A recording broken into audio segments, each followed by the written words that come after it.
"Oh, are you the nanny? Please take the kids to the guest room in the back."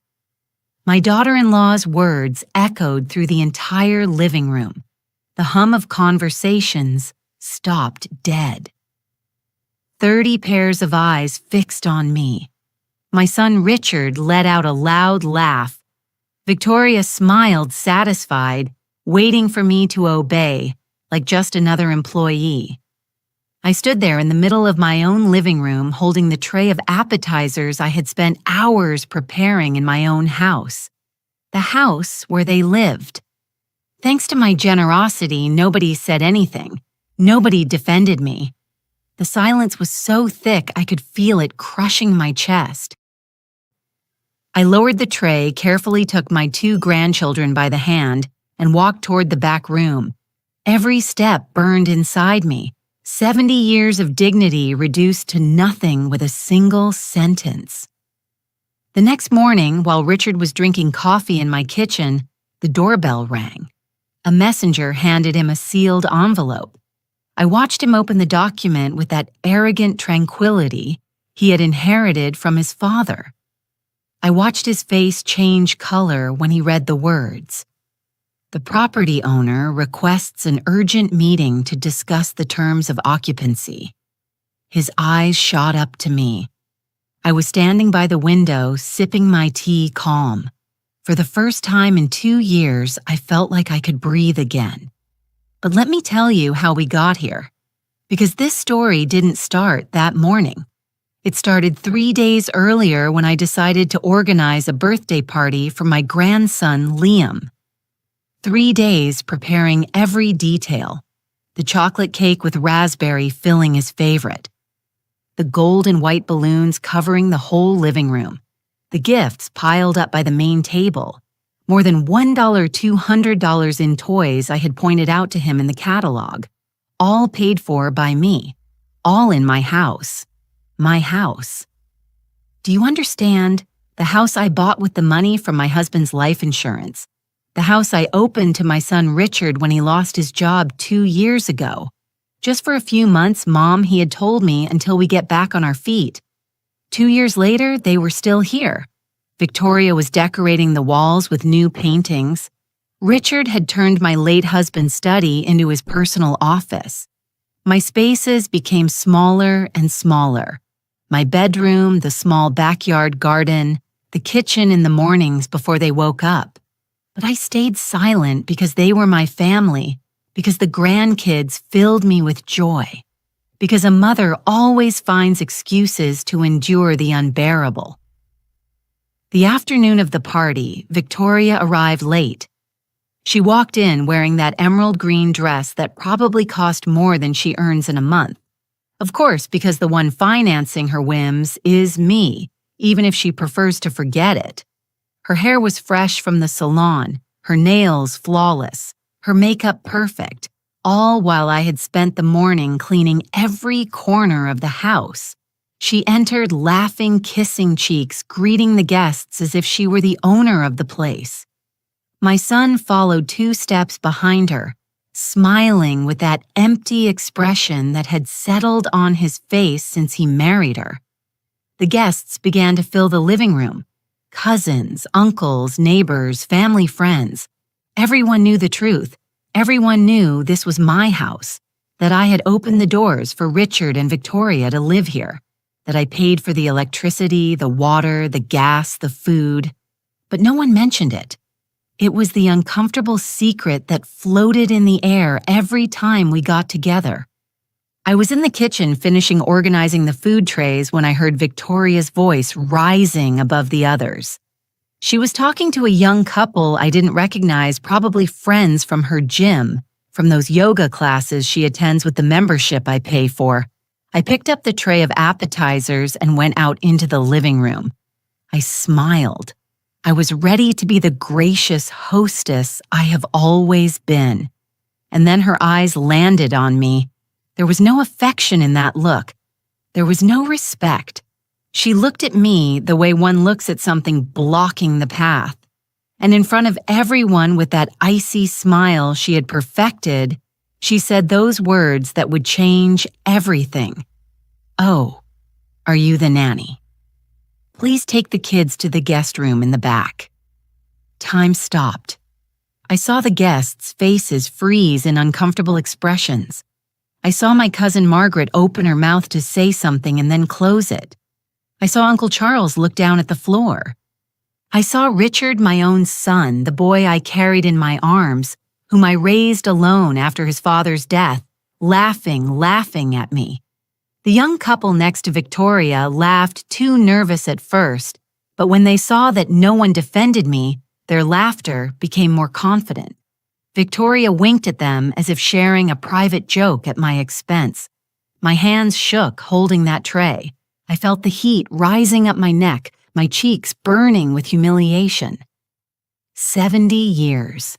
70 years of living with dignity, of working hard, of sacrificing for my family. And now I was invisible. Worse than invisible. I was the help. I could have confronted her right there.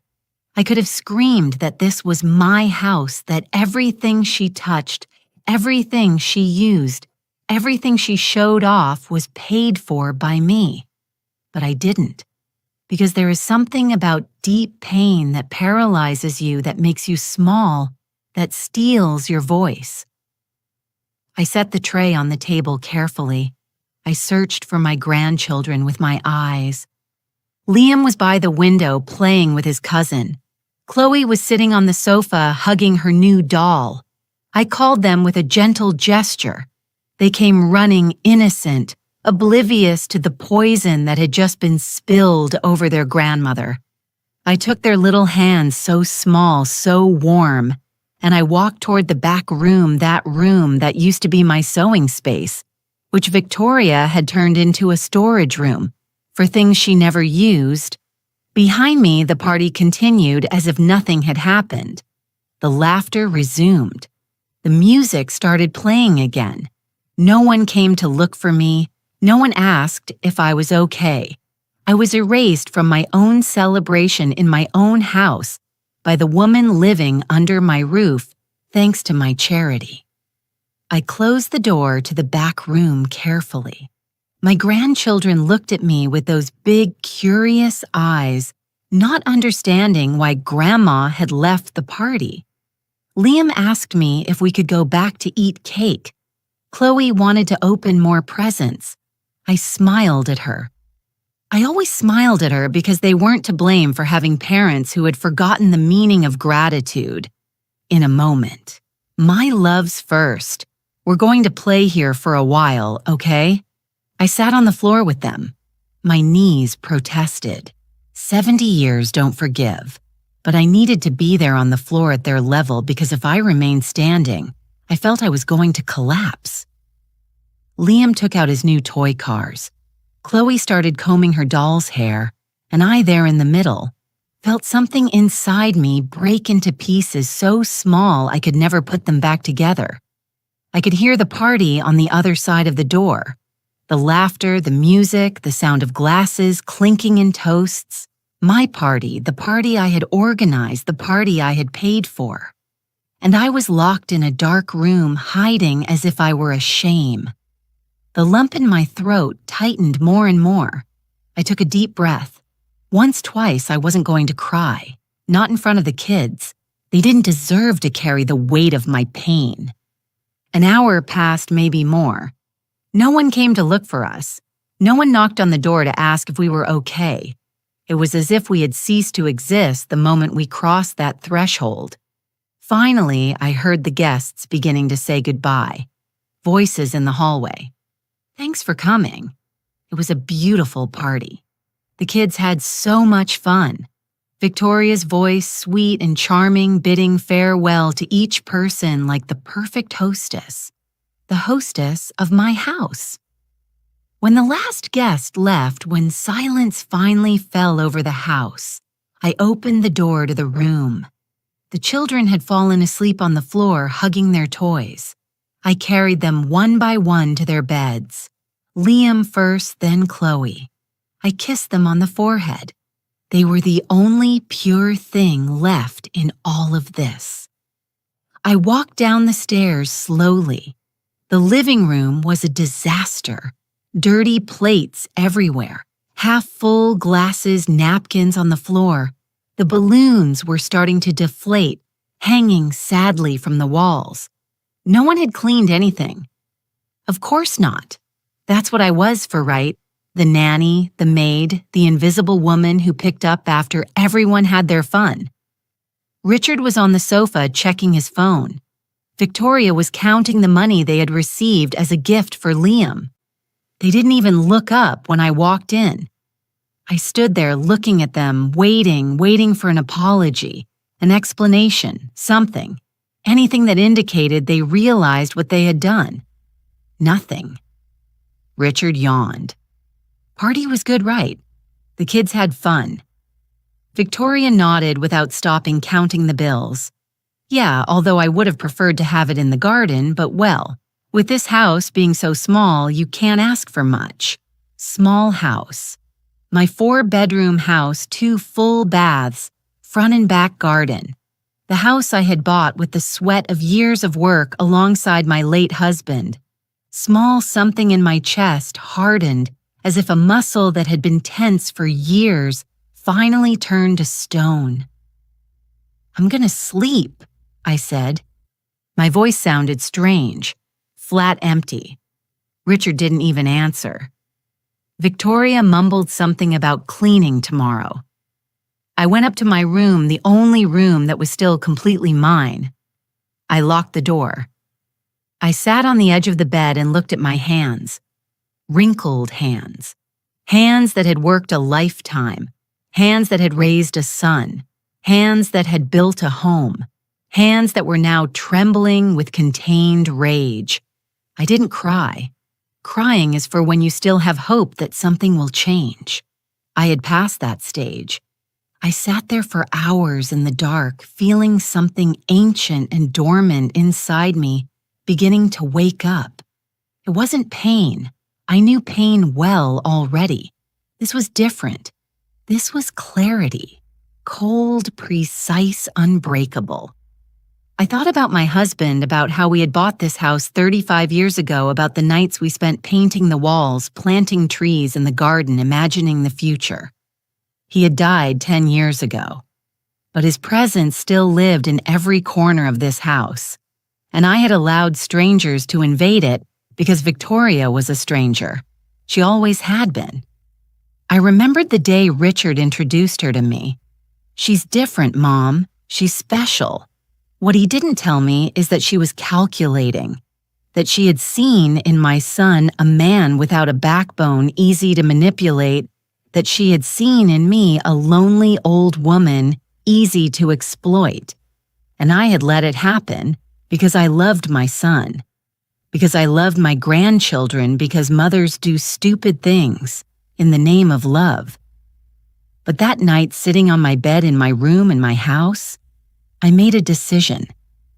I wasn't going to cry. I wasn't going to beg. I wasn't going to wait for them to realize their mistake. I was going to act. At 6:00 in the morning, when the sun was barely starting to filter through the curtains, I grabbed my phone. I looked for a number I hadn't dialed in months. Arthur, my attorney, the same man who had handled my husband's life insurance papers, the same one who had put this house in my name, solely in my name, when Richard was still a teenager. The phone rang 3 times before he answered. Arthur, it's Eleanor. I need you to prepare some documents. It's urgent. My voice didn't shake. For the first time in 2 years, my voice sounded firm, strong. Mine. I heard the silence on the other end of the line, then his professional voice. Tell me what you need. A formal notice for my son and his wife regarding the terms of occupancy on my property. Another silence. Longer this time. Are you sure, Eleanor? I have never been more sure of anything in my life. All right, I'll have it ready for tomorrow. I hung up. My hands weren't shaking anymore. The weight on my chest had disappeared. For the first time in years, I felt light. I went down to the kitchen. I made my coffee. I sat by the window, looking at the garden I loved so much, and I waited. Richard came down at 9:00 in the morning, dragging his feet with that hangover face he got every time he drank too much wine at parties. He saw me sitting at the kitchen table, drinking my coffee, and barely greeted me with a grunt. He opened the refrigerator, looking for the eggs I always prepared for him. He waited. I kept drinking my coffee, looking out the window. "You're not making breakfast?" he asked with that tone of annoyed surprise. "Not today," I replied without looking at him. "There's cereal in the pantry." I heard him snort, close the refrigerator harder than necessary. But he didn't say anything else. He took a box of cereal and served himself like a spoiled child who just discovered Mom isn't going to pamper him. Victoria came down half an hour later, perfectly groomed as always in her brand name activewear that I had given her for her last birthday. She looked at me with that superficial smile she used when she needed something. "Eleanor, could you watch the kids this afternoon? I have an appointment at the spa with the girls." "Eleanor, she didn't even call me Mom. She never had." "I can't," I said, keeping my voice neutral. "I have an appointment." Her eyebrows arched. "An appointment? You." As if it were inconceivable that a 70-year-old woman had a life of her own. "Yes, me." Victoria exchanged a look with Richard. That look I had seen 1,000 times. That look that said your mother is being difficult again.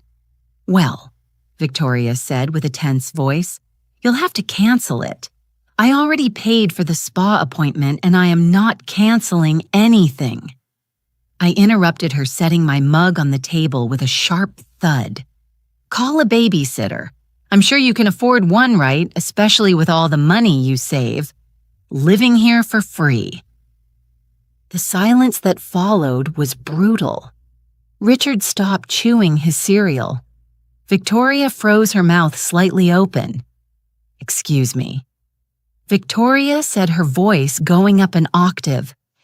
"You heard me perfectly." Richard stood up. "Mom, what is wrong with you? Why are you being like this? Like what, Richard?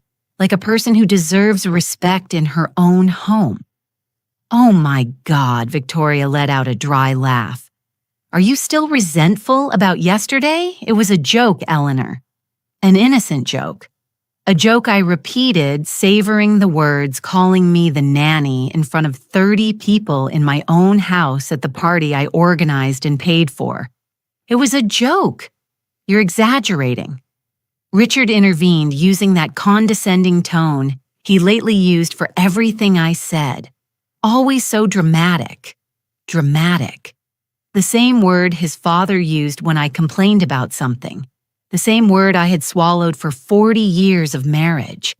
But my husband had at least respected me. At least he had worked. At least he had been a man. I think I said slowly, "That you too have forgotten something very important." "And what is that?" asked Victoria, crossing her arms. Before I could answer, the doorbell rang. The three of us stood motionless. I knew exactly who it was. I had been waiting for him all morning. "I'll get it," I said, getting up from the table. I walked to the door. A young messenger greeted me with a professional smile. "Mr. Richard Davis." One moment, I told him. I turned toward the kitchen. "Richard, it's for you." I watched him approach, confused. The messenger handed him a sealed manila envelope and a tablet to sign. Richard scribbled his signature, took the envelope, and closed the door. "What is this?" he murmured, tearing the paper. I sat back down in my chair. I took my coffee, which was already cold, but I didn't care. This was worth it. I watched his eyes move from left to right as he read. I watched the color leave his face. I watched his hands start to shake, holding the document. "What does it say?" asked Victoria, stepping closer. Richard didn't answer. He kept reading once, twice, as if the words were going to change. if he read them enough times. Victoria snatched the paper from his hands. Her eyes widened as she read. Her mouth opened, then it closed, then it opened again. This has to be a mistake, Victoria stammered. It is not a mistake, I said calmly. Richard looked at me as if he were seeing me for the first time. Mom, what is this? It is a formal notice, I explained calmly, from the property owner, me requesting an urgent meeting with the tenants. You two to discuss the terms of your occupancy on my property. Your property. Victoria let out a hysterical laugh. This house belongs to the family. It belongs to Richard as much as to you. No, I said, and the word came out cold as ice. This house is in my name, only in my name. It always has been. You can check it in the public records if you want. But Richard looked like a lost child. Mom, I thought that when you died When I died, I repeated. How convenient that you are already planning my funeral. Son, but I have news for you. I am still very much alive and very tired of being treated like the maid in my own house. Nobody treats you like a maid, Richard protested. No with coming lies. I stood up, looking him straight in the eye. Yesterday, your wife called me the nanny. You laughed. I was sent to the guest room at my own party. And this morning, your wife assumed I was going to cancel my plans to watch her kids while she goes to the spa. A spa that I will probably pay for too, because I pay for everything in this house. That's not Richard tried to speak but couldn't find the words. It's not that. Is it not true? Tell me, how much rent do you pay? How much do you contribute for utilities, for food, for maintenance? Silence. Exactly. Nothing. You pay nothing. You live here for free. You eat here for free. You clothe yourselves, have fun, exist here for free. While I, at 70 years old, remain the only one keeping this roof over your heads. Mom Wee Richard is looking for a job. You know that. It has been 2 years. Richard, 2 years of excuses, 2 years of promises, and instead of improving every day, you treat me worse. As if I owed you something. As if this were your house, and I were the guest. Victoria dropped the document on the table. You can't kick us out. We are your family.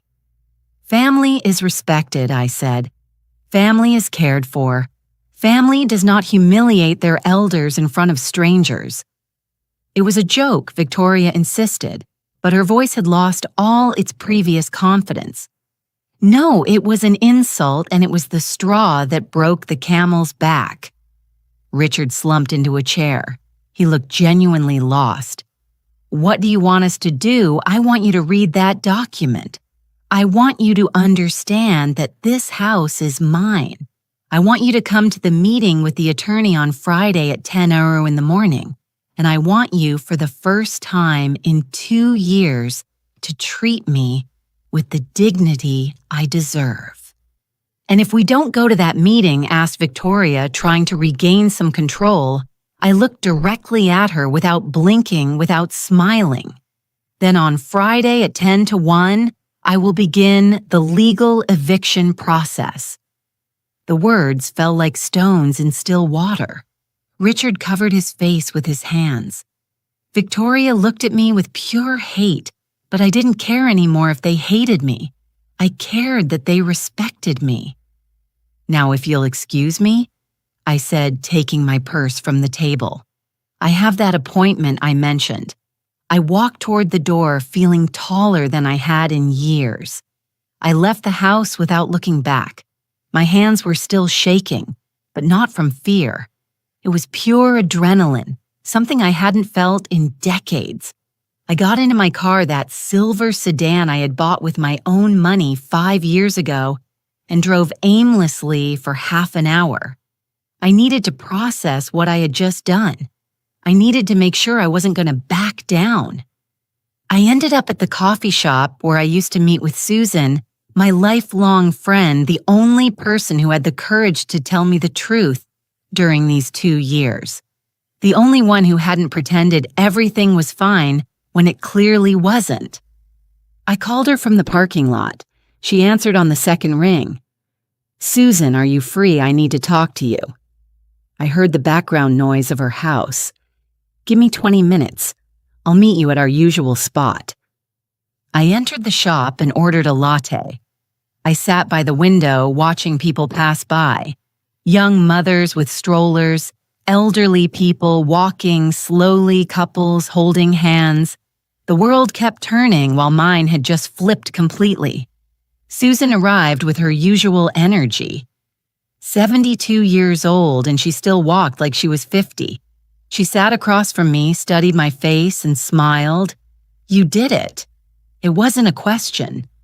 "How do you know?" "Because you have that look. That look of a woman who just got her life back."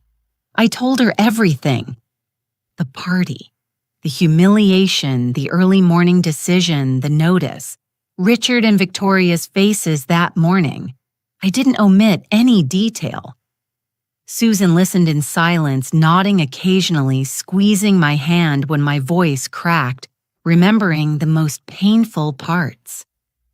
When I finished, she sighed deeply. "It was about time, Eleanor. It was about time." "Do you think I'm doing the right thing?" I asked, needing to hear it from someone else. "The right thing," Susan leaned forward.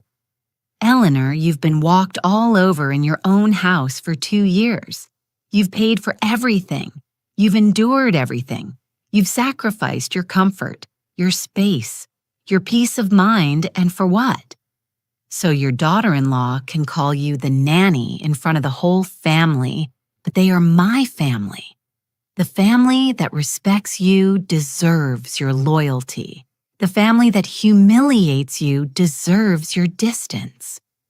Susan drank her coffee. "Richard is your son?" "Yes, but he stopped behaving like one a long time ago. And that woman never saw you as family. She saw you as a wallet with legs. Her words were harsh, but true. So true they hurt. And if I regret it, then you back down. But something tells me you won't, because what I saw in your eyes when you arrived isn't doubt, it's determination. Welcome back, Eleanor. Haven't seen you in a while. We stayed at the coffee shop for 2 hours. We talked about everything and nothing. About her grandkids, her trips, her plans. She reminded me that life didn't end at 70, that there was still time to live, to enjoy, to be myself, without apologizing for existing. When I returned home at noon, the atmosphere had changed completely. Richard and Victoria were in the living room talking in low voices. When they saw me enter, they shut up immediately like trapped children planning something. I went up to my room without saying a word. I needed to keep my distance, maintain firmness. I couldn't let myself soften by sad faces or manipulative words. That night at dinner time, no one came down. It was the first time in 2 years I didn't prepare food for everyone. I made myself a light soup, sat alone in the kitchen, and ate in peace. The silence was uncomfortable, but also liberating. At 8 at night, I heard footsteps on the stairs. Richard appeared in the kitchen. He wore that expression of a repentant puppy he used since he was a boy when he had done something wrong. "Mom, we need to talk. We will talk on Friday with the attorney present." "No, we need to talk now. This is madness. You can't kick us out like this." The kids will be fine." I interrupted him. "Kids adapt. You are the one who needs to learn to be a father and provider instead of living like an eternal teenager in his mother's house. That is unfair. Unfair." I set my spoon on the table. "Do you know what is unfair, Richard? That you are 42 years old and still expecting your 70-year-old mother to solve your life. That your wife treats me like trash and you say nothing. That I pay for everything in this house, and you act as if you were doing me a favor by living here. I didn't know you felt that way because you never asked, because you never cared. You just assumed I would always be here, enduring everything, because that is what mothers do. Right. Sacrifice themselves until they disappear. Richard sat across from me. For the first time, I saw something resembling understanding in his eyes. "I'm sorry," he said quietly. "I don't want easy apologies, Richard. I want real changes. And if you can't give them to me here, then you need to find your own place. We don't have money to move. You know that. Then get a job. Any job. Stop waiting for the perfect position that is never going to come and accept that you have to start from the bottom sometimes. There are men your age working in supermarkets, at gas stations, and whatever it takes to support their families. Why can't you?" The silence that followed was crushing. Richard looked at the table as if the answers were written there. Victoria wouldn't want me to. Victoria. I laughed humorlessly. Victoria who doesn't work. Victoria who goes to the spa and the gym with my money. Victoria who called me the nanny in my own house. That Victoria decides what kind of job is worthy of you. It's more complicated than that. No, Richard, it is very simple. You are a grown man living off his mother because you are afraid to disappoint a woman who doesn't even respect you. The words came out harsher than I intended, but they needed to come out. They needed to be said. Richard remained silent for long minutes. Then he stood up. "I'll talk to Victoria," he said finally. "No, talk to yourself first. Decide what kind of man you want to be. Decide if you want to keep being your wife's puppet or if you want to be the father your children need." I watched him go up the stairs slowly with his shoulders slumped. A part of me wanted to run after him, hug him, tell him everything would be okay. But that part of me, the overprotective mother who had ruined him with her blind love, needed to die. That night, lying in my bed, I heard raised voices in Richard and Victoria's room. I couldn't make out the words, but the tone was clear. She was furious. He was trying to calm her down. It was the same dynamic as always. I grabbed my phone and sent a text to Arthur, my lawyer, all set for Friday. His reply came 2 minutes later. Everything prepared. I have the property deeds, the utility bills in your name, and the legal options we discussed. Stay sure. My fingers moved over the keyboard without hesitation. Completely sure. Good. See you Friday at 10:00. And Eleanor, you are doing the right thing. I put the phone away and closed my eyes. For the first time in 2 years, I slept through the night, without waking up, without nightmares, without that constant weight on my chest that accompanied me every morning. Something had changed. I had changed, and there was no turning back. The following days passed in a strange stillness. Richard and Victoria avoided me. I went about my normal life. I cooked only for myself. I cleaned only my space. I behaved exactly like what I was, the owner of the house, not the maid. On Thursday night, a day before the meeting with the attorney, Victoria finally sought me out. I found her in the kitchen waiting for me. She was wearing a simple cream-colored dress without excessive makeup, a more human version of herself. "Eleanor, can we talk?"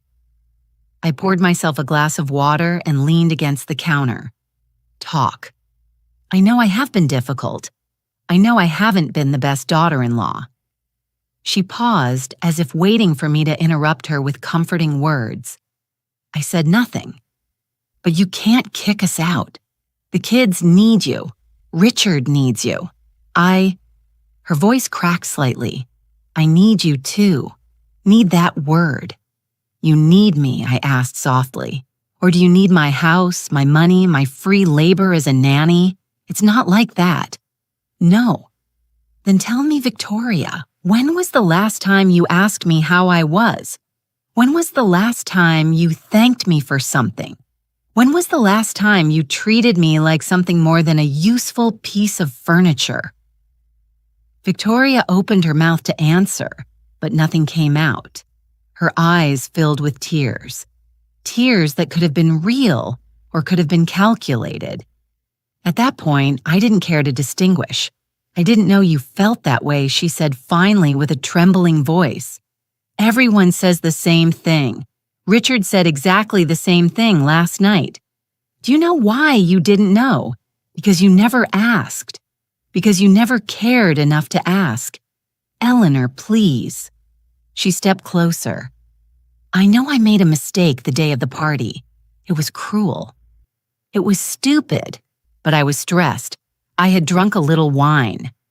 And you showed who you really are when you let your guard down. I interrupted her. People don't become cruel by accident. Victoria, you don't humiliate someone in front of 30 people by mistake. You do it because deep down, that is what you really think. That I am less than you. That I am the help. That I am expendable. That's not true. Then tell me, why do you never call me Mom? In 5 years of marriage to my son, not once have you used that word with me. Always, Eleanor, as if I were your landlady, your employee, anything but family. Victoria remained silent because she knew I was right, and there was no way to deny it without blatantly lying. I can change, she said after a long moment. I can be better. We can be better.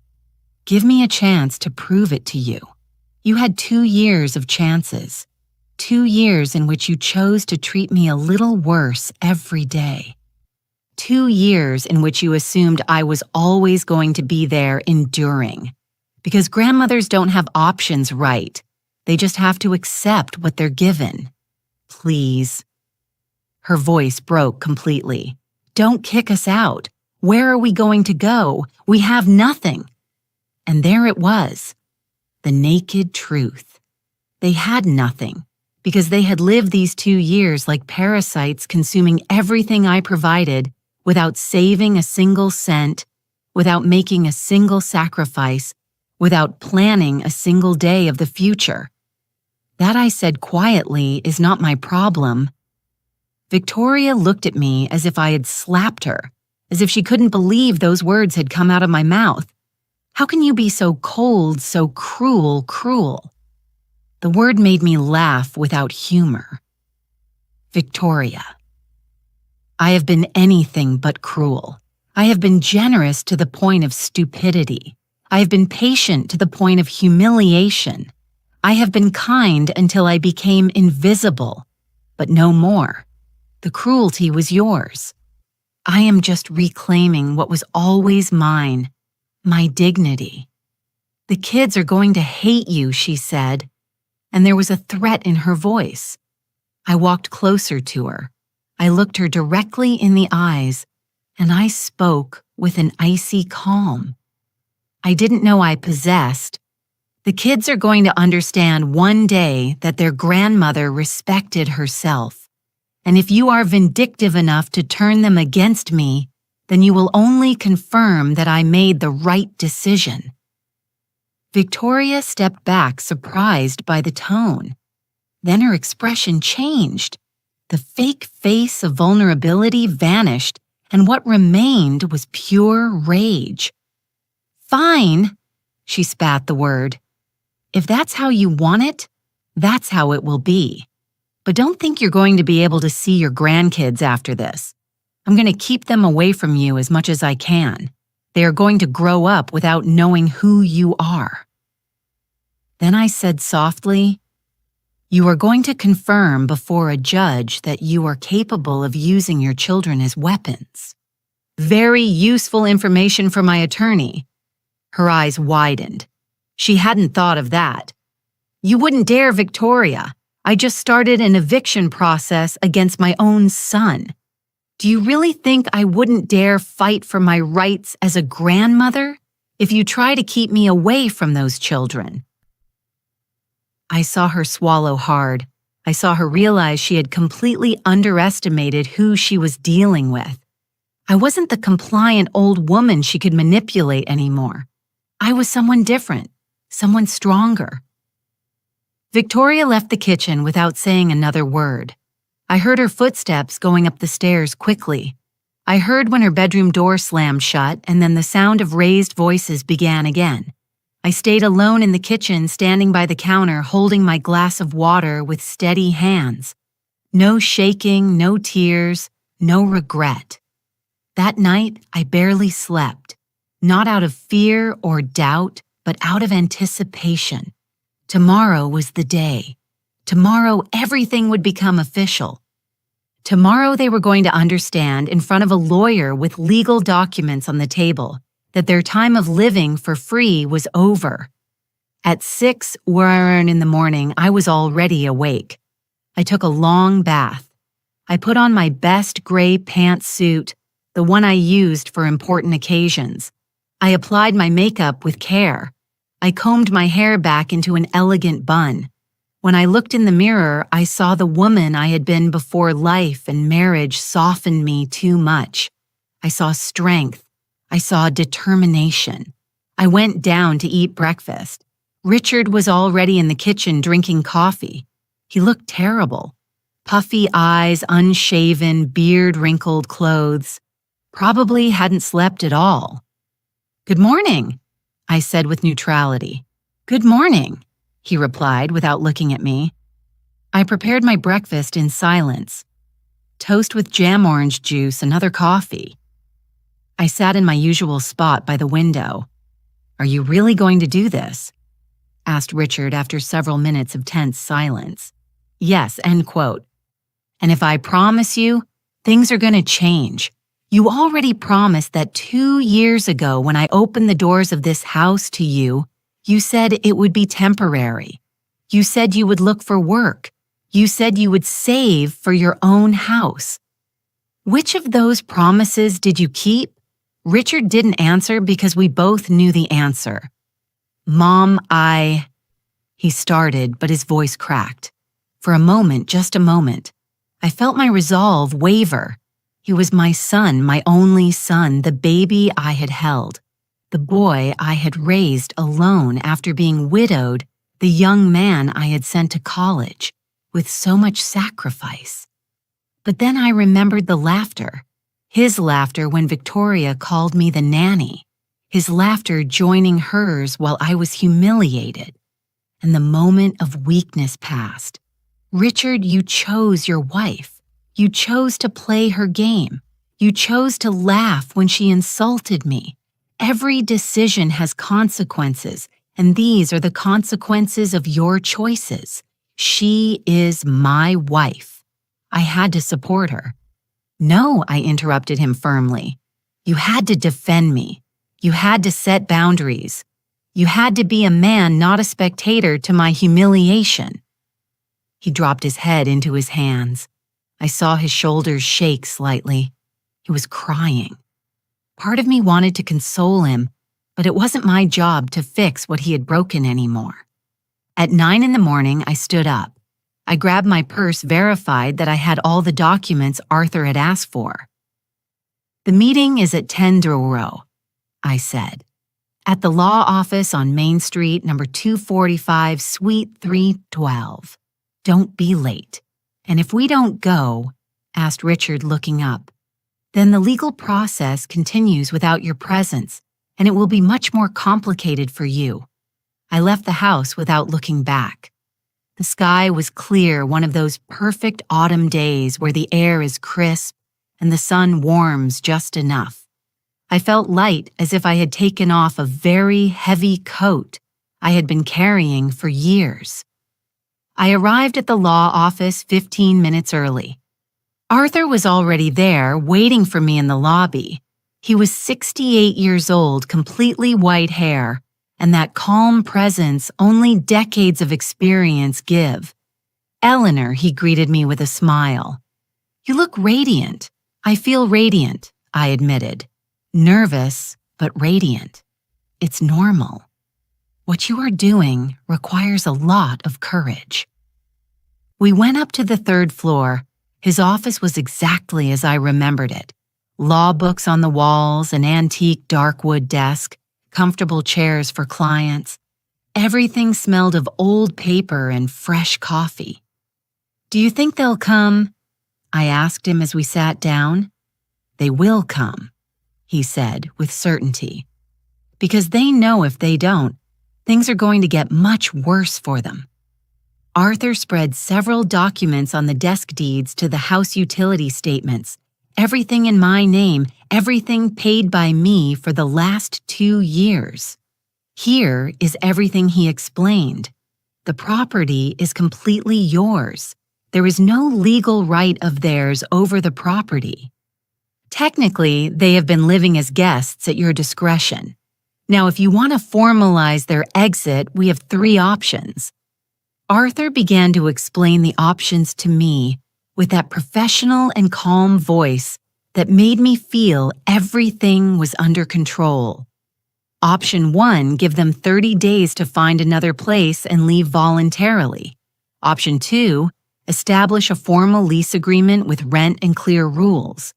Option 3, immediate eviction process if they refuse to cooperate. My recommendation said, Arthur, is to start with option 1. You give them 30 days. It's enough time for them to look for something, but not so much that they get comfortable again and think you gave in. And if they refuse, then we move to option 3. But in my experience, when people see legal documents, when they understand the situation is serious, they usually cooperate. I looked at the papers in front of me, documents certifying that this house was mine, only mine, that I had every legal right to decide who lived in it and who didn't. 30 days, I repeated. It's sufficient. It's what the law considers reasonable. And Eleanor, remember, you gave them 2 years. 2 years of free roof, food, and utilities. You were already more than generous. He was right. I knew it. But the lump in my throat was still there. At 10:00 sharp, the office door opened. Richard entered first in a dark suit and tie, trying to look professional, but his red eyes gave him away. Victoria entered behind him, dressed in black as if going to a funeral. How appropriate. Arthur stood up. "Good morning. I am the attorney Arthur Moore. Please take a seat." Richard and Victoria sat across from the desk. I was to the side observing them. Richard didn't look at me. Victoria did with that expression of barely contained hate. Arthur began with formality.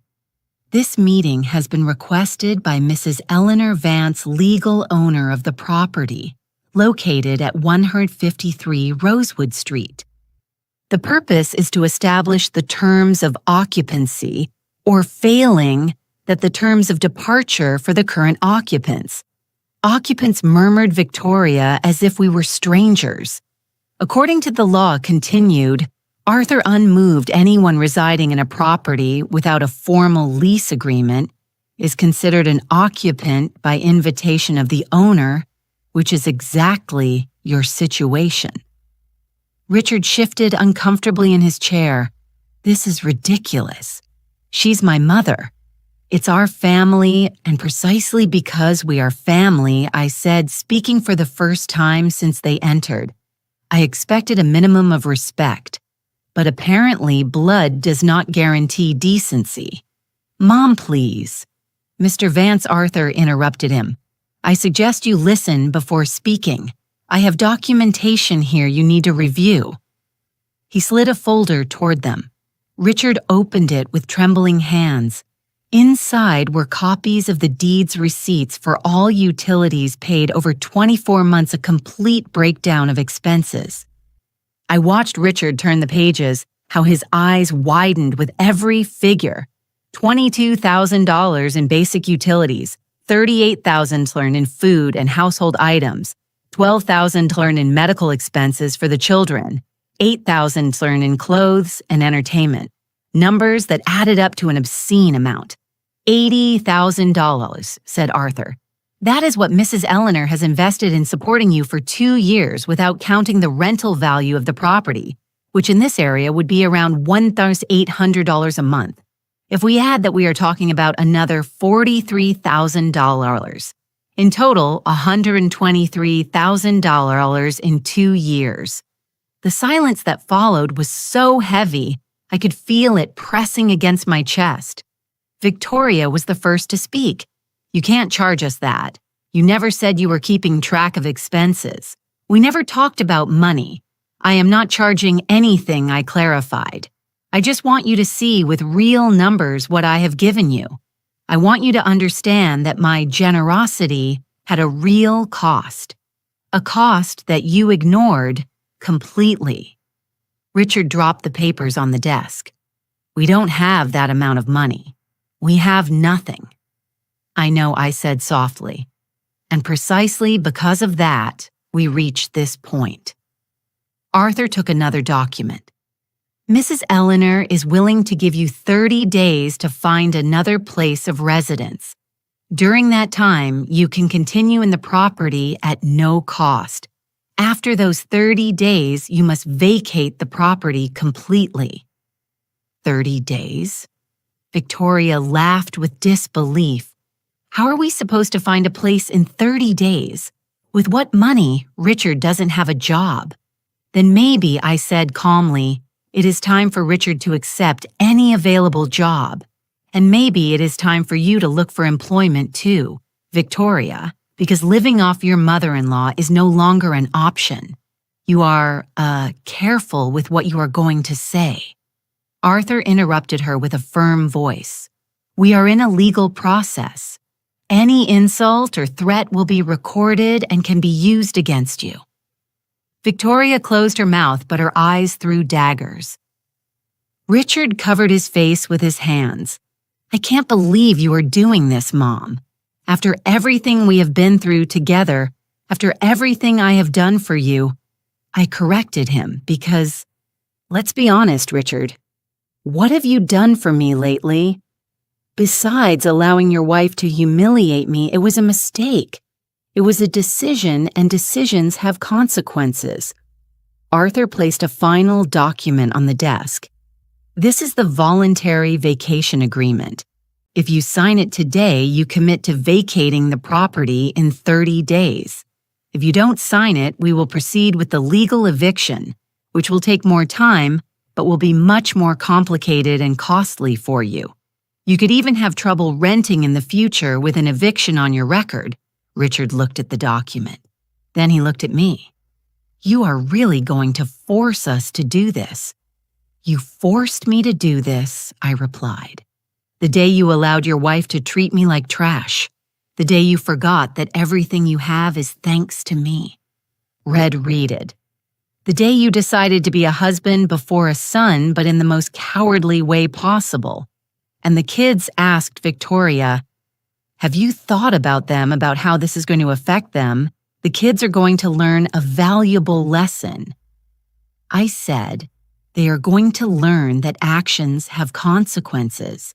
They are going to learn that you cannot bite the hand that feeds you.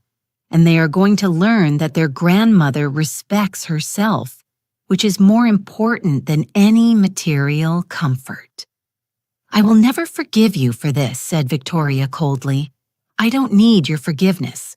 I needed my dignity back, and now I have it. Arthur pushed the document toward Richard. You have 2 options. You sign this now and keep some control over the situation, or you don't sign and we let the law run its course. What do you decide? Richard took the pen with shaking hands. He held it over the paper for long seconds. I watched him debate internally. I saw the exact moment he gave up. I'll sign. Victoria looked at him with disbelief. Are you seriously going to sign that we have no choice? Said Richard with a dead voice. There is always a choice. We can fight this. We can. We can't do anything. Richard interrupted her. It's her house. It always was. and she has every legal right to kick us out." Victoria glared at me, but she took the pen and she signed with so much force. She almost tore through the paper. Arthur collected the document. "Good. You have until January 8th to vacate the property completely. That includes all your personal belongings. Mrs. Eleanor will perform a final inspection that day. If there are damages to the property, corresponding legal measures will be taken." Richard stood up. He looked 10 years older than when he had entered. That's it, confirmed Arthur. Richard headed for the door. Victoria followed him, but before leaving, she turned to me. "I hope it's worth it," she said. "I hope your pride keeps you warm at night when you are alone in that big empty house. My peace of mind is worth more than any toxic company." I replied without flinching. The door closed behind them. The silence that remained was different. It wasn't the uncomfortable silence from before. It was a clean, liberating silence. "Are you okay?" asked Arthur. I stared at the closed door. I thought about Richard, about the grandkids I might not see for a while, about the family holidays that would now be awkward, about everything that had just changed forever. "Yes," I said finally, "I'm okay. For the first time in a long time, I am okay." I left the law office with a strange sensation in my chest. It wasn't exactly happiness, it wasn't sadness either. It was something in between, a mix of relief, emotional exhaustion, and a strange peace I hadn't felt in years. Arthur walked me to the parking lot. Before saying goodbye, he put his hand on my shoulder. "You did the right thing, Eleanor. I know it doesn't feel like it now, but in time you will see it clearly. Thank you, Arthur, for everything. That's what I'm here for. And remember, if you need anything during these 30 days, if there is any problem, call me immediately, no matter the time." I drove home taking the long route. I wasn't in a hurry to arrive. I knew what awaited me. The tension, the resentment, the looks loaded with hate, but I also knew it was temporary. Just 30 more days.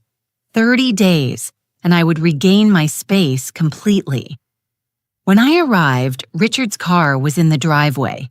I sighed deeply before entering.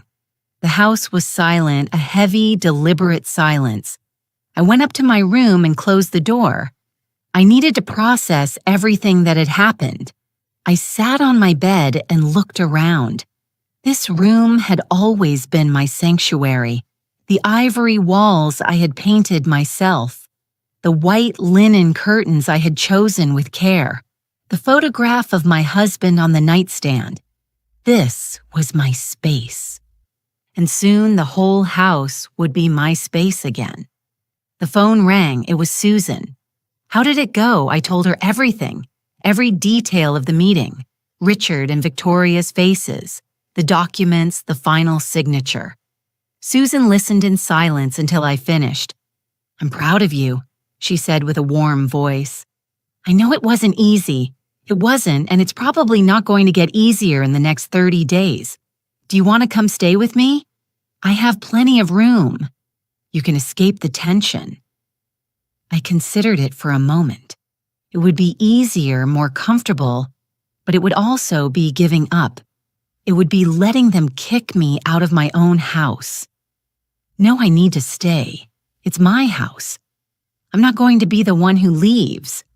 That's my Eleanor. But promise me you'll call if things get difficult. I promise. After hanging up, I went down to make myself something to eat. The kitchen was empty, but I could feel their presence elsewhere in the house. Richard was probably in his makeshift office. Victoria, who knows where. The kids must be at school. I prepared a simple salad. I sat to eat alone at the kitchen table. The silence was louder than any scream. It was the silence of bridges burning, of relationships breaking, of inevitable endings. That afternoon, when the kids came home from school, they ran to me as always. Liam hugged my legs. Chloe showed me a drawing she had made in class. "Look, Grandma, it's our house." I looked at the drawing. A house with a red roof and big windows, flowers in the garden, and 5 stick figures. Mom, Dad, the 2 kids, and me. A happy family drawn with colored crayons. I felt something tighten in my throat. "It is beautiful, my love." "Can I put it on the refrigerator?" "Of course." Victoria appeared in the kitchen doorway. "Kids, go to your room. You have homework." But Grandma now, her voice was sharp. The kids looked at me, confused, but obeyed. When their footsteps faded upstairs, Victoria crossed her arms. "I don't want you to tell them anything about the move. Not yet. I wasn't going to tell them anything. That is their parents' responsibility." "Good. Because if you upset them, if you turn them against us—" "Victoria," I interrupted her wearily, "I am not like you. I am not going to use the kids as weapons. You two will decide how and when to tell them.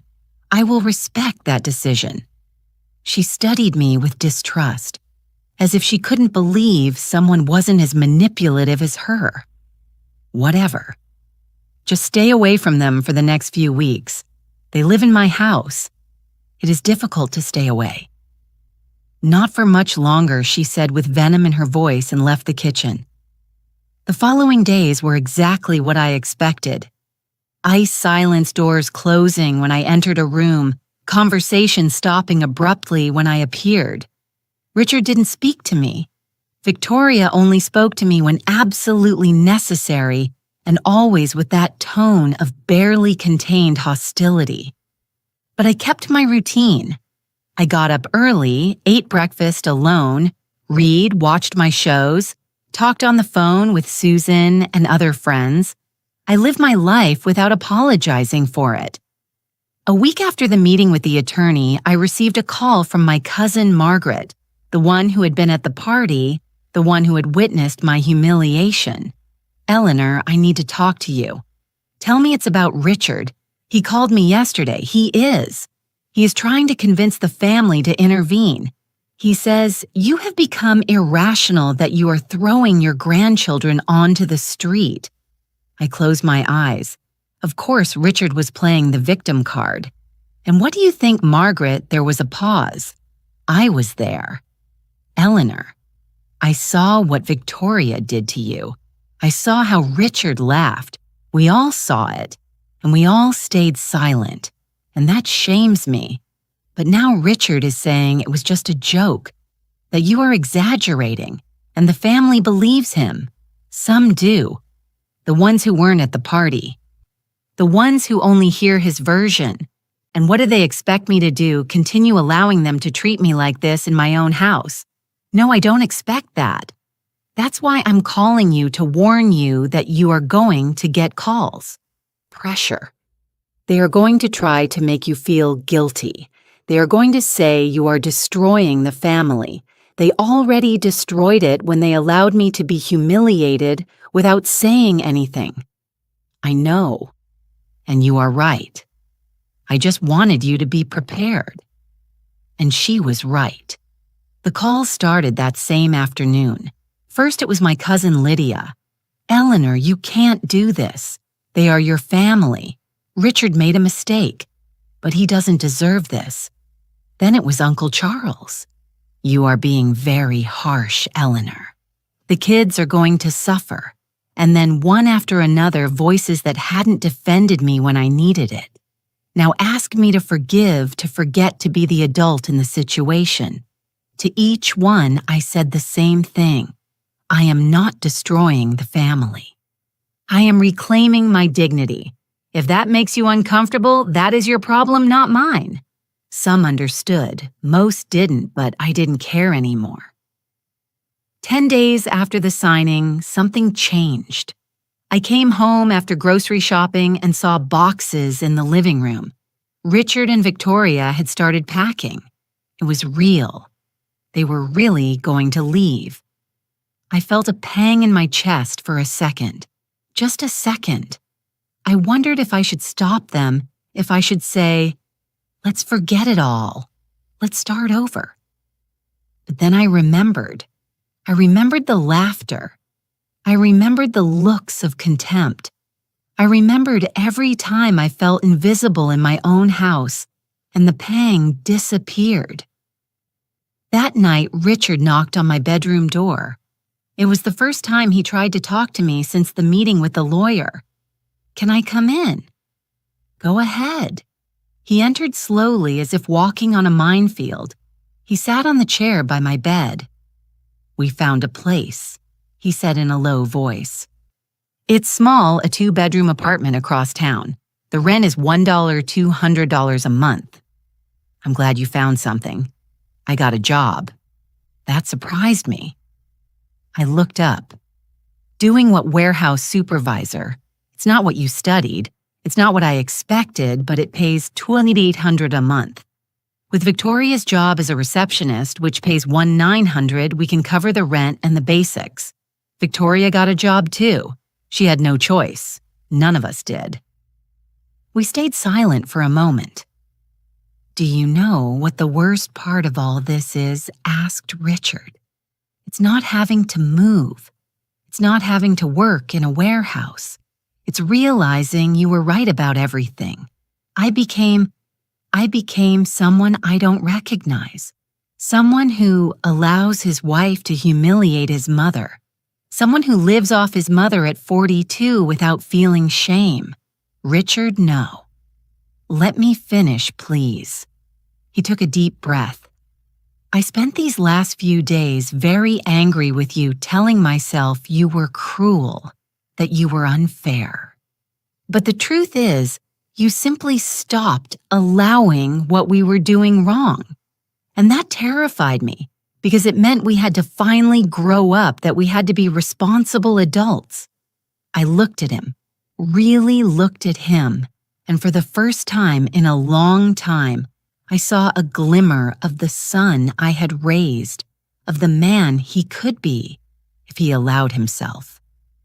"It is never too late to change," I said softly. "Will you be able to forgive me someday?"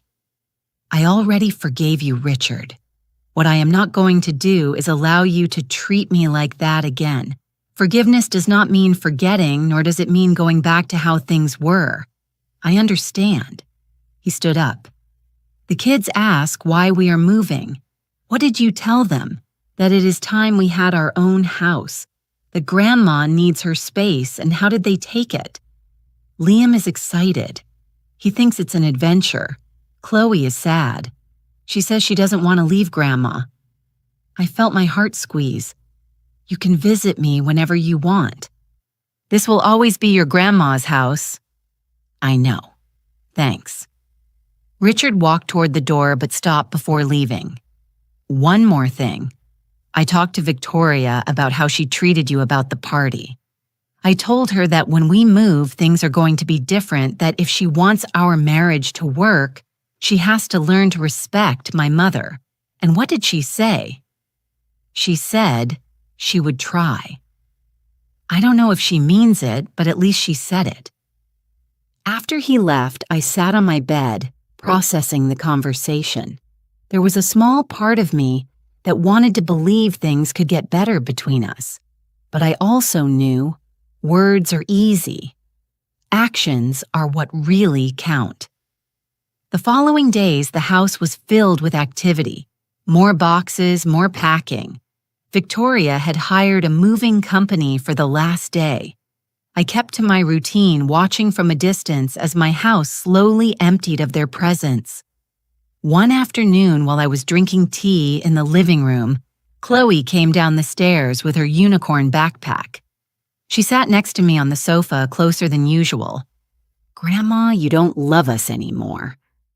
The question went through me like a dagger. "My love, why do you ask that?" "Because Mommy says you are kicking us out of the house." I took a deep breath. I controlled the rage I felt toward Victoria for putting those words in the head of a 6-year-old girl. "Chloe, look at me." I took her small hands between mine. "I love you more than anything in the world. You and your brother.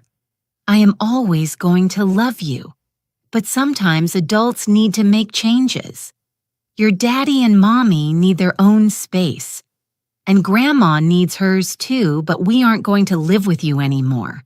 You aren't going to live here, but you are going to visit me all the time, and I am going to visit you. Nothing changes between us. My sweetheart, Grandma is always going to be here for you.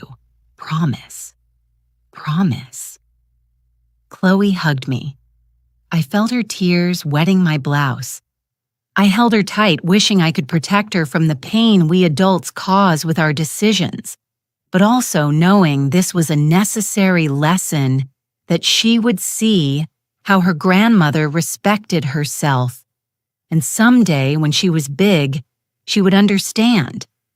When Victoria came down and saw the scene, her expression hardened. Chloe, stop bothering your grandmother. Come help me with your room. She is not bothering me, I said firmly. Victoria ignored me. Chloe. Now the girl pulled away from me reluctantly. Before going up, she looked at me with those big, sad eyes. I winked at her. I tried to smile. She returned a small smile before disappearing up the stairs. 2 days before the move, the doorbell rang in the mid-afternoon. I opened the door and found 3 women I recognized from the PTA meetings at the kids' school. Friends of Victoria. Mrs. Eleanor said the tallest one, a woman of about 35 with designer glasses. Yes, we are friends of Victoria. We came to talk to you. Victoria is upstairs. We didn't come to see Victoria. We came to talk to you. I let them in. Curious. They sat in the living room looking at the stacked boxes with uncomfortable expressions. How can I help you? The tall woman spoke again. Look, we don't want to meddle where we aren't called, but Victoria is our friend. And she told us what is happening, that you are kicking her out of the house, her and the children. I understand Victoria has given you her version of the facts, I said calmly. But I assure you the story is more complex than that. The children are going to suffer, said another of the women, a blonde with long red painted nails. How can you do this to them? They are your grandchildren. My grandchildren are going to be perfectly fine. They are going to have a roof over their heads, food on the table, and parents who are finally taking responsibility for their lives. But Victoria says you are a millionaire, intervened the third woman, that you have this huge house just for you. Wouldn't it be easier to share? I felt indignation rise up my throat. I am not a millionaire. I am a 70-year-old woman who worked her whole life, who was widowed 10 years ago, and who made the mistake of being too generous with her family. And now I am correcting that mistake. But they are your family. A family that humiliated me publicly. A family that lived for free in my house for 2 years without contributing a cent. A family that treated me like a maid in my own home. That family. The 3 women looked at each other uncomfortable. Victoria didn't tell us that, admitted the blonde. Of course not, because Victoria is an expert at playing the victim, but ask her about the birthday party. Ask her what she said to me in front of 30 people. Ask her how much rent they have paid in 2 years. Ask her how many times she thanked me for supporting them. The silence that followed was revealing. Look, I said more softly. I understand you are friends of Victoria, and you want to support her, but there are 2 sides to every story, and mine includes 2 years of emotional and economic abuse that I am no longer willing to tolerate. The tall woman stood up. We are sorry we came. We didn't know. Now you know, and you can leave. I walked them to the door. When they left, I went straight up to Richard and Victoria's room. I knocked hard. Victoria opened. What do you want? I want you to know your friends were here trying to make me feel guilty, painting me as the villain of this story. I didn't ask them to come. No. Then how did they know where to find me? How did they know about the move magic? Victoria didn't answer. Listen to me. Well, I said, my voice low but firm. You can say whatever you want about me. You can paint me as the evil mother-in-law. You can play the victim with whoever you want. But when my grandchildren ask me what happened, I am going to tell them the truth, the complete truth, and then they can decide for themselves who is really the victim here. Are you threatening me? I am warning you. There is a difference. I closed the door before she could answer. My hands were shaking with rage, but also with something else. Satisfaction. Every day that passed, I felt stronger, more master of myself. The night before the move, I prepared a special dinner. Not for Richard and Victoria, for my grandchildren, their favorite meal. Pasta with homemade tomato sauce and meatballs. Chocolate cake for dessert. I called them down when it was ready. Liam and Chloe came running down. Richard and Victoria came down slower, surprised. I thought we could have dinner together one last time, I said, for the kids. Richard nodded. Victoria said nothing, but she sat down. We dined in a mostly uncomfortable silence, interrupted only by the excited voices of the children talking about their new house. Liam was excited to have his own room. Chloe wanted to know if she could paint the walls pink. I listened to them memorizing their voices, their laughter, the way their eyes shone when they spoke, because I knew after tomorrow this would change. I wouldn't see them every day. I wouldn't hear their footsteps on the stairs every morning. The house would be silent. And although that hurt me, I also knew it was necessary. After dinner, I helped the kids bathe for the last time in that house. I read them a story before bed. I kissed their foreheads and told them how much I loved them. "We are going to miss you," Grandma said, Chloe, "and I will miss you, my love. But we are going to see each other soon, I promise." That night, I couldn't sleep. I stayed awake listening to the sounds of the house, the clock in the living room striking the hours, the wind against the windows, the familiar creaks of the old wood. This house had been my home for 35 years. I had raised my son here. I had loved my husband here. I had grown old here, and tomorrow it would be just mine again. At 6:00 in the morning, the moving truck arrived. I watched from my bedroom window as 4 men began loading boxes and furniture. Richard directed the operation. Victoria supervised, making sure nothing was left behind. By 10, the house was almost empty. The rooms Richard, Victoria, and the kids had occupied were stripped of life. Only the marks on the walls where they had hung pictures remained. The dents in the floor where the furniture had been, Richard came to find me. "Everything is done. We're leaving." I went down the stairs. The kids were by the door with their backpacks on. Chloe had tears in her eyes. Liam was trying to be brave. I knelt in front of them, ignoring the pain in my knees. "I love you both so much. Don't ever forget it. And remember, this will always be your house. You can come whenever you want." "When are you going to visit us?" asked Liam. "Very soon. As soon as you get settled." I hugged them tight. Very tight. Chloe sobbed against my shoulder. Liam squeezed my neck with his little arms. Richard had to separate them gently. "Let's go, kids. It's time to go." I watched them walk toward the car. Richard was carrying the last bags.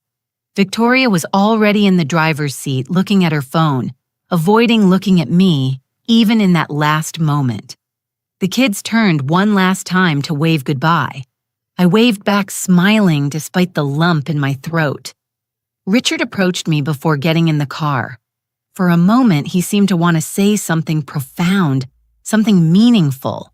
But in the end, he only said, "Thanks for everything." I know I didn't say it enough during these 2 years, but thank you. Take care of your family, Richard, and take care of yourself. He nodded. I saw something wet in his eyes. Then he turned around and got in the car. The engine started, and in a matter of seconds, they disappeared down the street. I stood in the doorway for a long time. The silence they left behind was deafening. Slowly, I went back inside the house. I closed the door, and for the first time in 2 years, I locked the deadbolt in the middle of the day. I walked through every room, the empty bedrooms, the study Richard had turned into an office, now stripped of his things, the kids' room without their toys or their laughter. Everything was silent. Everything was empty. I sat on the living room sofa, my sofa in my living room in my house, and I cried. Not from sadness, not completely. They were tears of liberation, of relief, of grief for what could have been and never was, and of hope for what could come. I cried for half an hour, maybe more, until there were no more tears left. And when I finally dried my eyes, I felt lighter, as if I had let go of a weight I had been carrying for so long. I had forgotten what it was like to walk without it. I grabbed my phone and called Susan. "They're gone," I said when she answered. "How are you?" Tired, sad, but also free for the first time in years. "Susan, I feel free. I'm glad." "Friend, do you want me to come over?" "No, I need to be alone today. I need to process all this." "I understand. But tomorrow I'm coming. Okay with wine and food. And we are going to celebrate your new life." I smiled. Sounds perfect. I spent the rest of the day exploring my house as if seeing it for the first time. I opened all the windows, let fresh air in, put on loud music. Something I hadn't done in 2 years because there was always someone working from home or kids napping. I danced alone in the living room. I laughed at myself. I poured myself a glass of wine at 3:00 in the afternoon without feeling guilty. The next day, as promised, Susan arrived with a bottle of red wine and a bag full of Italian food from our favorite restaurant. We sat on the back patio terrace, that space I had neglected for so long because I never had time for myself.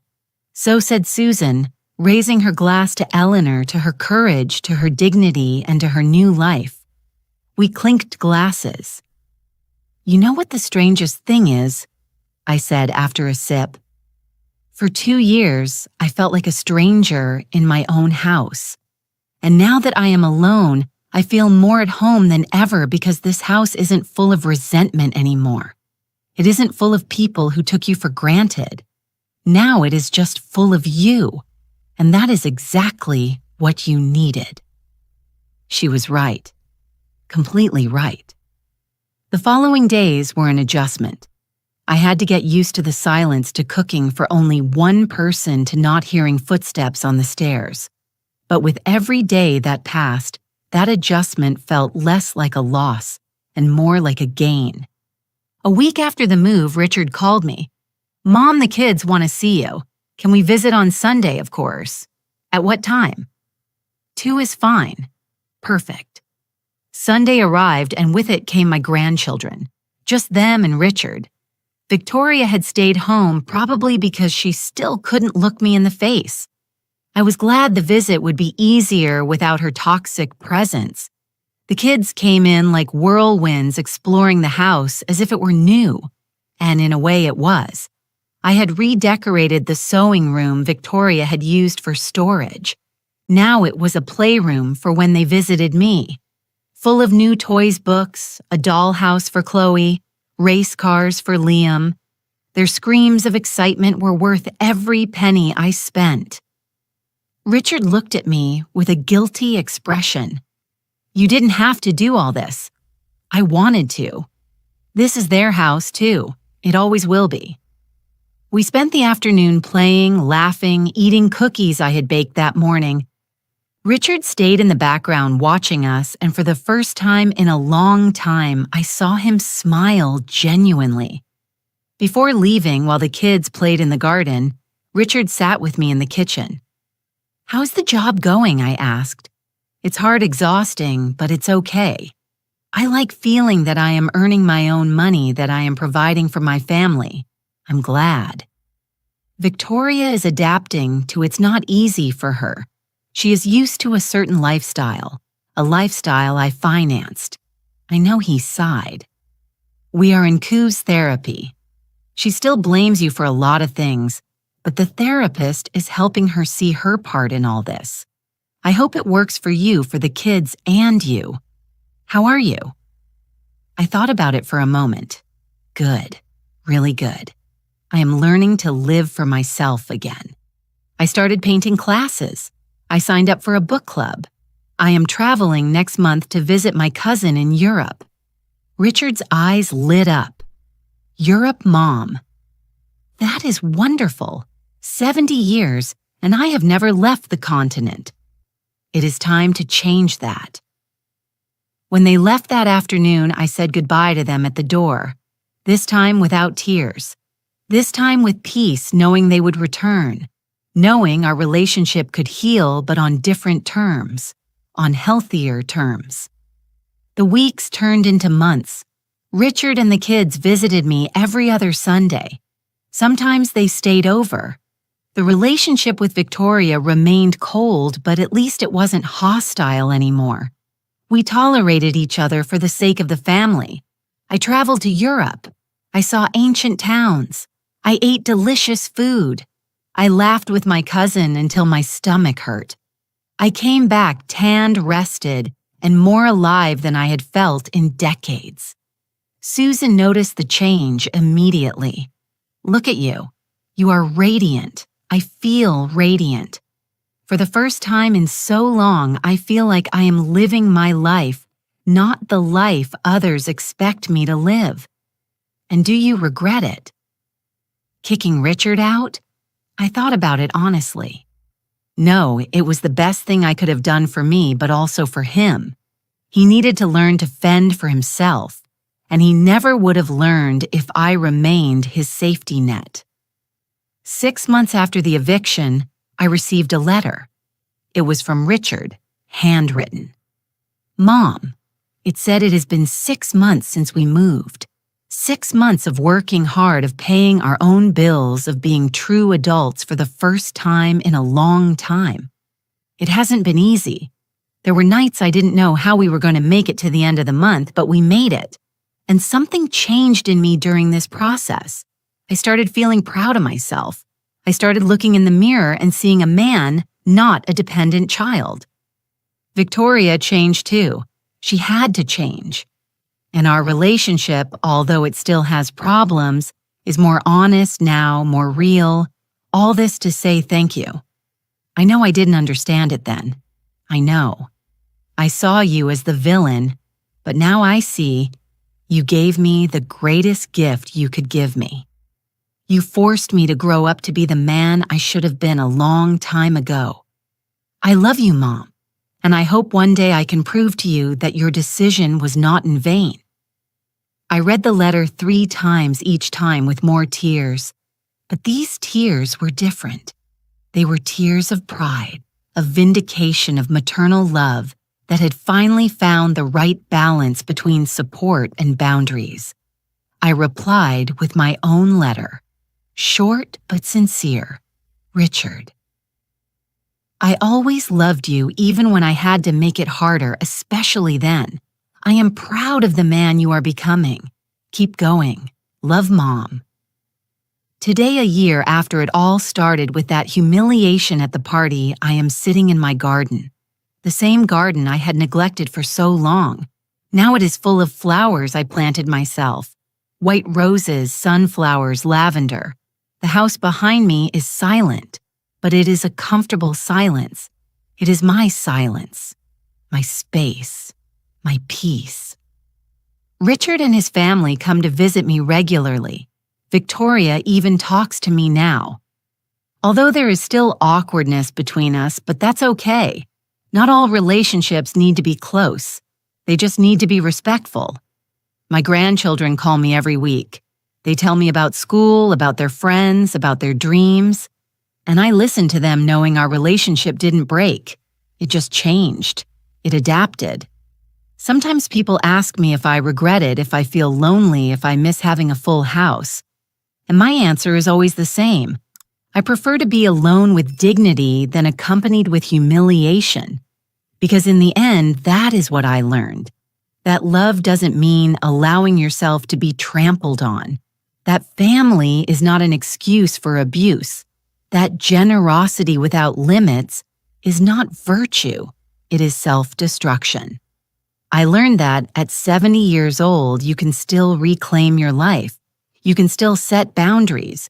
You can still say no. And that sometimes the most loving act you can do for someone is to stop rescuing them. My name is Eleanor. I am 71 years old, and this is my house. Mine alone, and I have never felt more at peace.